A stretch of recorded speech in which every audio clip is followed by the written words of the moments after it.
सर्व मुलांनी शांत राहायचं आहे. सर्व मुलांसाठी आहे हे, सर्व पालकांसाठी सुद्धा आहे. या ठिकाणी मी या पार्थ किल्लेकर या मुलाचं नाव आहे पार्थ किल्लेकर, हा इयत्ता 5वीला आहे.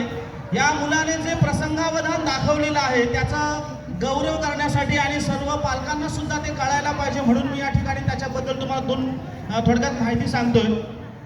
2 दिवसापूर्वीची गोष्ट आहे. शाळा सुटली 5:30 वाजता आणि या मुलाला एक बाईक स्वारवर 2 जण भेटले. त्याने सांगितलं की तुझे बाबा तुझी साळावच्या पुलावर वाट पाहत आहेत, आम्हाला त्यांनी न्यायला बोलवलेलं आहे, तू आमच्या सोबत चल.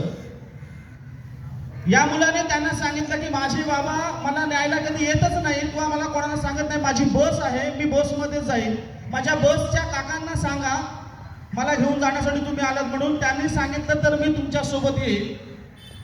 ते म्हणे नाही, तुझ्या बाबांनी आम्हाला खरोखर पाठवलेलं, ते वाट पाहतायत तुझी, लगेच बस आणि चल. याने त्यांना सांगितलं की माझं नाव सांगा. त्याने त्याचं नाव सांगितलं की पिळणकर.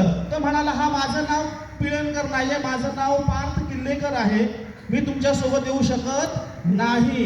जर ह्या मुलाने तशा प्रकारचं प्रसंगावधान दाखवलं नसतं तर आज वेगळाच प्रकार घडलेला आपल्याला ऐकायला मिळाला असता. सर्व मुलांना आणि सर्व पालकांना विनंती राहील की आपापल्या मुलांना प्रत्येकाने सांगून ठेवा की ज्याच्या सोबतच आपण घरी शाळेत जातो त्याच्यासोबतच आपण घरी जायचं आहे. कोणासोबत अनोळखी माणसासोबत व्यक्तीसोबत कोणी जाऊ नये. धन्यवाद.